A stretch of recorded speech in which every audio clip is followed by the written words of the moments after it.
Auzubillahiminash-shaytanir-rajim. Bismillahir-rahmanir-rahim. Assalamu alaikum dear students. I hope all of you will be doing fine and enjoying good health. In our today's lecture, we will talk about the key features of data. And in our previous discussion, we had a general discussion about what is data, and we try to elaborate about the different terminologies which are associated with this period of thaw in the Cold War to describe data, and there are some other terminologies which are used by the Soviet Union and the Germans, like such as the Radka and Ostropolitik. And this very term data has been employed by the West to describe the period of thaw between the United States and the former Soviet Union during Cold War era. So today we will talk about, and we also had a little bit, we also discussed about the brief background of uh,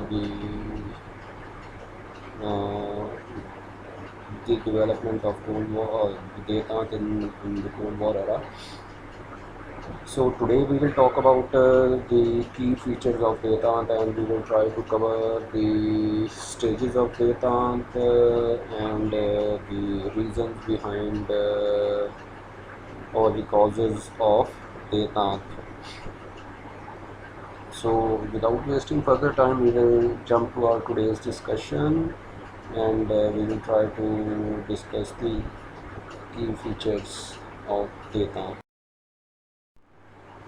Okay, before talking about, before getting into the discussion about the key aspects of the development of the very concept of data, it is imperative for us to understand the following, or to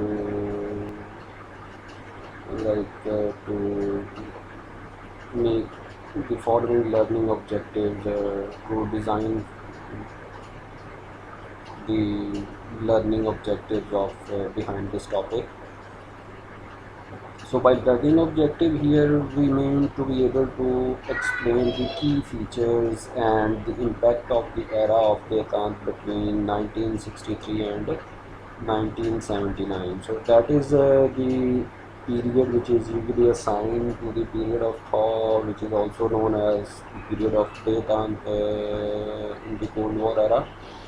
And an attempt will be made to describe the key features of data on the Cold War, and then to explain the impact of data on Cold War, and finally to evaluate the impact of data on the Cold War era. So these are the learning objectives which would be kept in mind while having discussion about the various aspects of this process of this the discussion about data.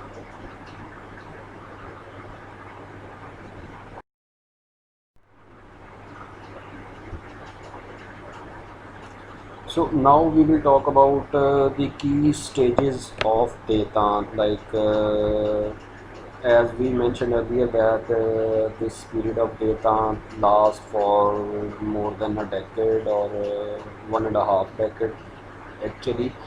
So different developments were made in that period of time to ease the relations, to ease the tensions between the two competitors of Cold War, that is the United States and the former Soviet Union.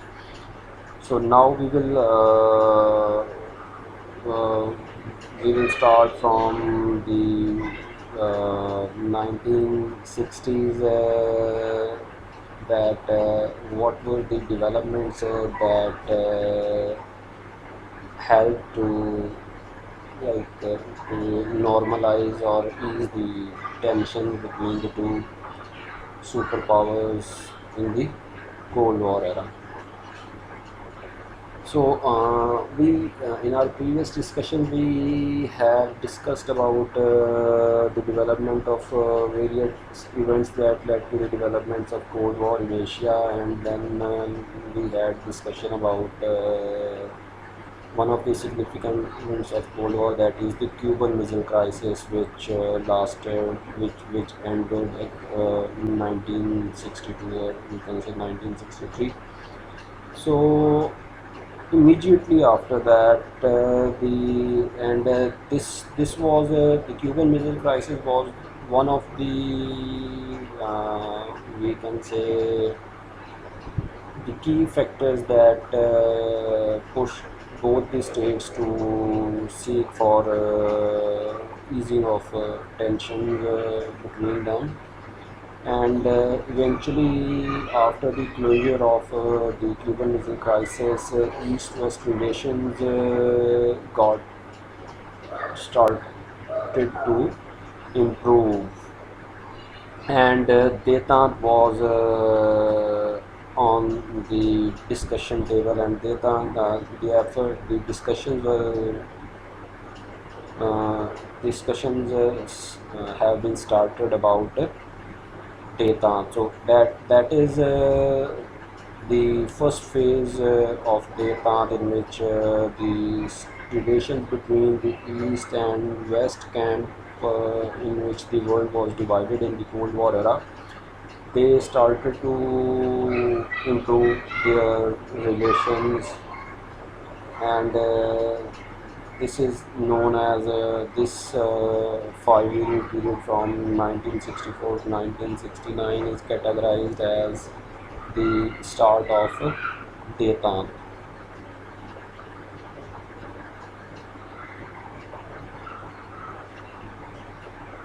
Then, in this very period, the year of 1968 is very significant because of two major developments. One, which you can see on the screen here, is the Soviets' invasion of Czechoslovakia, and that was the sort of negative development that hampered the process of détente between the two superpowers of that time, between the two major powers of that time, the United States of America and the former Soviet Union. And the other positive development that occurred in 1968 was the NPT, the Non-Proliferation Treaty. So that helped to ease the arms race which was going on between the US and the Soviet Union. So that treaty helped to uh, pacify the arms race, at least, if not to halt the arms race which was going on between the two major powers of that time altogether.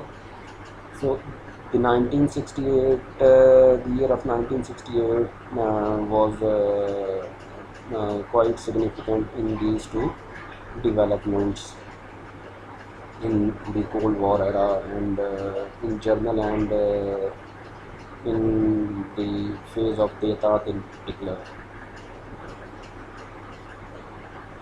The second stage in which the Detente is classified is the period from 1969 to 1972, and that is known as the high point of Detente under the US President Richard Nixon.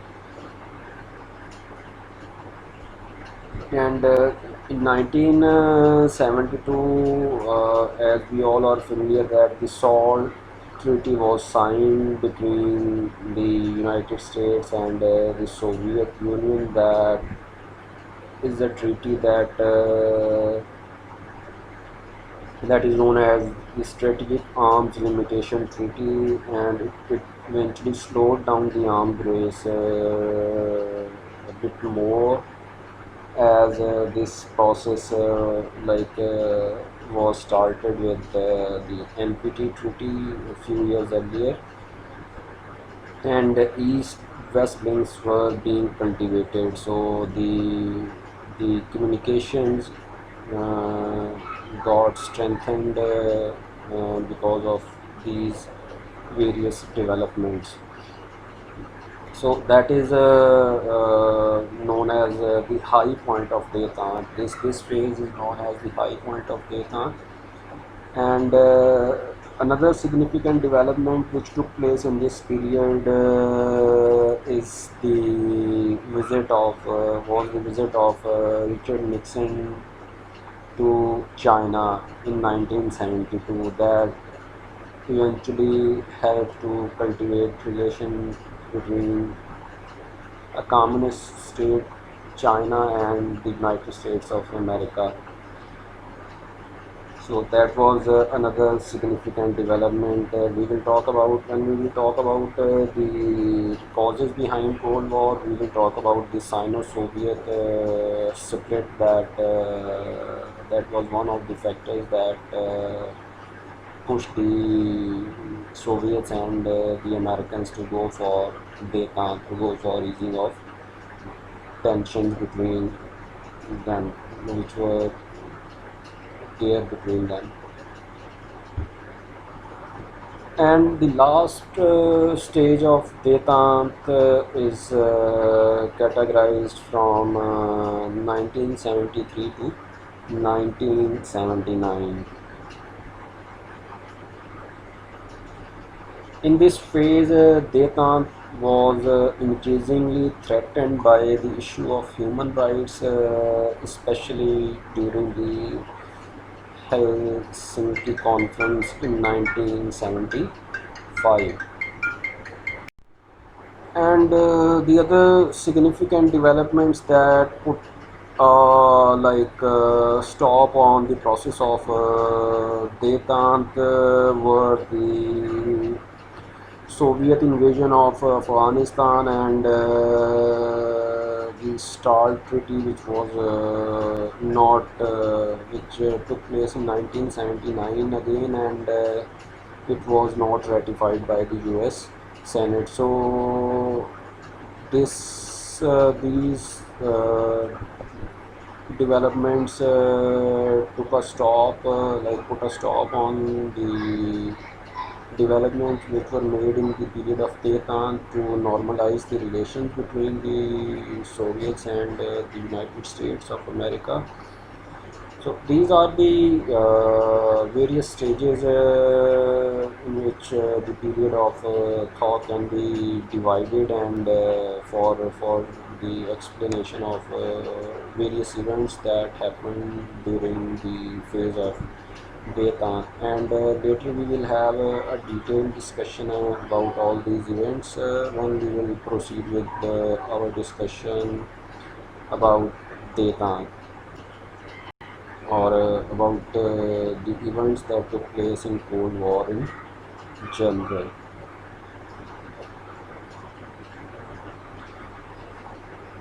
And the last point is that the Detant, the process of Detant got stopped in 1979 because of the Soviet invasion of Afghanistan, that put a full stop to the phase of Detant.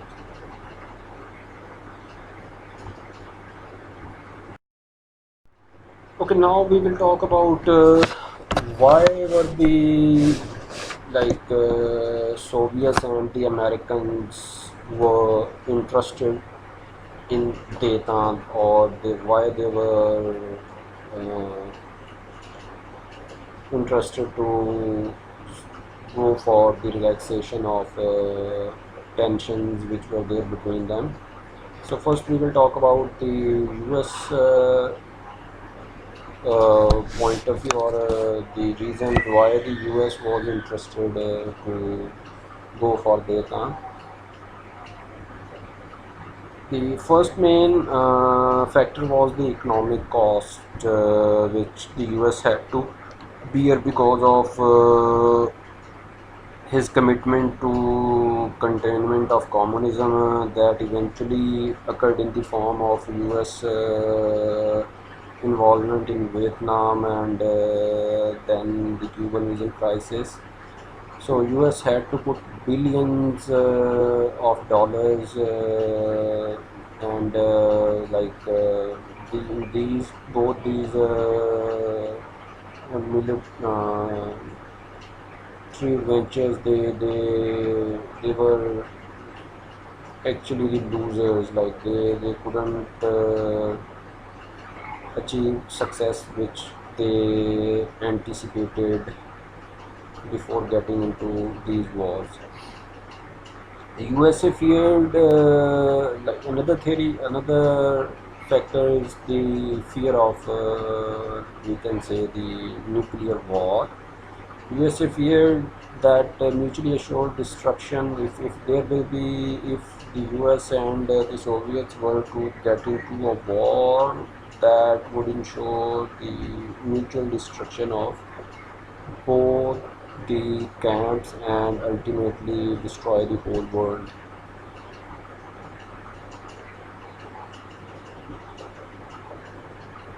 And the other factor was the Nixon factor. Like he thought that easing the world tensions which were there between the Soviets and the Americans at that time would help him secure popularity at the international level and would eventually help him secure a seat of president in the re-election in 1972. So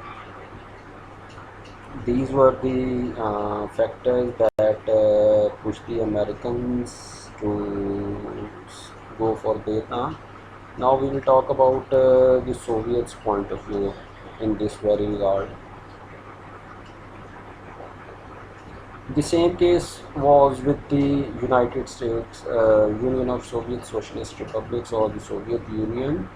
While they couldn't keep paying for its Cold War commitments, living standards were declining in the Soviet Union, and Brezhnev saw that trade with the West could increase the wealth in the USSR. So the Brezhnev, who was the then leader of the Soviet Union, he saw that the trade with the West would help to rebuild the living standards in the Soviet Union, and like we can say that the economic commitments that were required to be made for those military commitments or military adventures was difficult to maintain for the Soviet Union as well, like the Americans. Another factor was the growing tensions with the China, which was another communist state.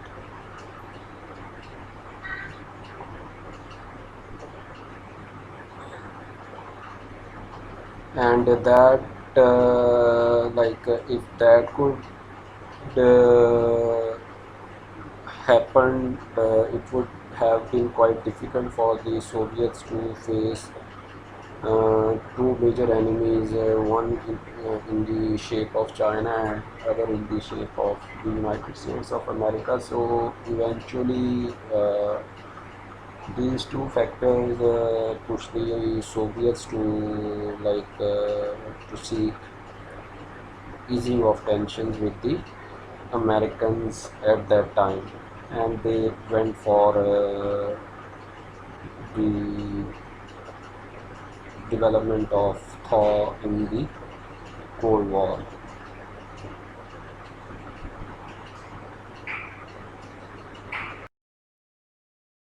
Okay, now we will talk about the causes of detente. What were the factors that led to the development of detente, and how Detan got developed. So these are not quite different from the factors which we just mentioned in the previous slide. That the fear of nuclear war is the one factor, as I mentioned earlier, that the Cuban Missile Crisis put the whole world at the verge of nuclear war, and any misadventure from the part of the Soviets or the Americans could have brought the whole world on the brink of nuclear catastrophe. So the fear of nuclear war was one major factor that provoked both the camps to normalize or to like uh, reduce or ease the tensions on which were at its peak before the start of Detente. And the other factor, major factor, one of the other major factors is the economic factors. As we just mentioned that both the Soviets and the Americans, they couldn't commit to the commitments that were required for that years-long military adventure, and deteriorating lifestyles or living standards in their domestically they thought that like they eventually decided to ease the tensions between them and put more economic resources on non-military sectors rather than investing too much in the military or defense. OPEC oil embargo in the 1973 also led to the disruption of supplies, higher fuel prices, stock market slump, and other detrimental effects on U.S. economy were the major economic factors that pushed the Americans. And as I mentioned earlier, they put billions of dollars in Vietnam and Cuban Missile Crisis adventures. So US decided to because of the various economic factors that were just mentioned right now, the US decided to go for Vietnam. Likewise, the Soviet economy, which was growing rapidly in the 50s and 60s, it stalled after 1970s. The economic development got stalled after 1970s, and of course, the one of the particular concern was the lack of growth in the agriculture sector, which caused food prices to increase between 50 and 100%. So the Soviet Union also felt that economic pressure, and they eventually went for the uh, option of Detan. Now we will talk about the domestic issues. Both major powers were distracted by internal problems that drew attention away from foreign policy.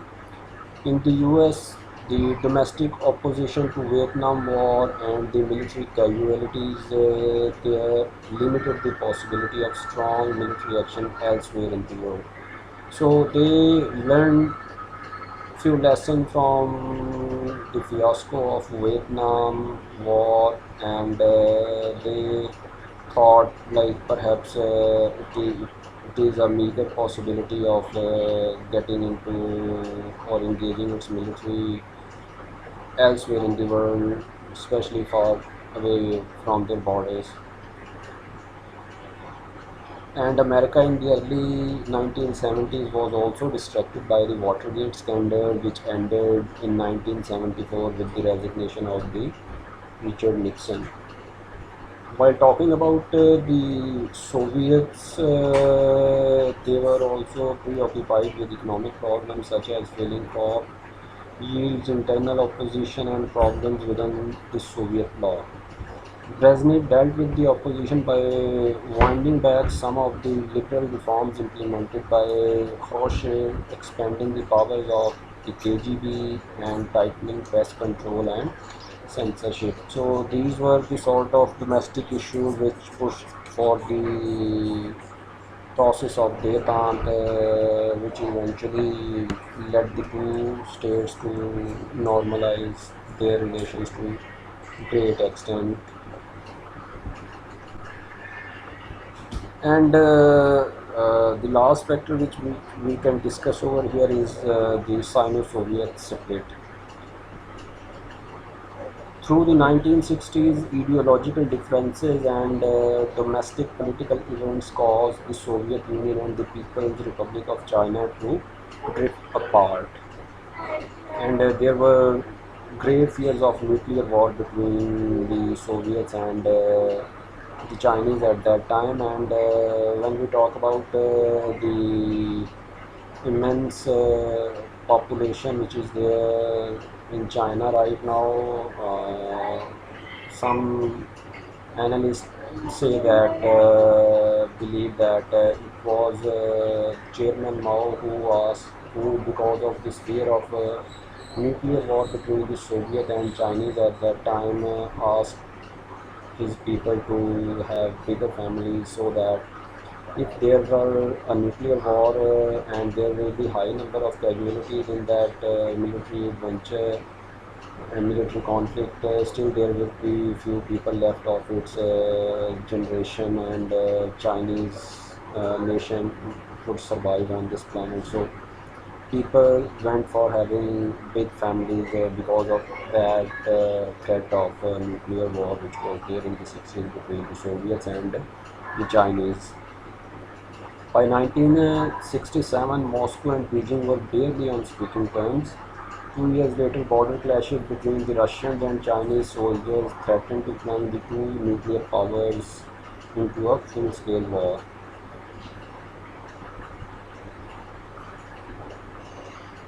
And later it was revealed that Soviets had developed more nuclear battle plans against China than against the United States, which was the major opponent of the Soviet Union in the Cold War. And American took benefits of that whole situation, and eventually Richard Nixon paid a visit to China in 1972 to develop diplomatic relations between the China and the United States. So, as I just mentioned earlier, Soviets thought that it would not perhaps be better to face two major opponents in the shape of China and the United States. So, they decided to get involved into communication and try to normalize the tensions or ease the tensions that eventually led to the development of Detente in Cold War. So that's all about today's discussion, and in the next lecture we will try to cover the other aspects of this period of Detente. So if you have any queries, please write me your queries in our WhatsApp group, and I would be happy to address your queries. So stay safe and healthy. Wish you all the best. See you next time, inshallah. Allah Hafiz.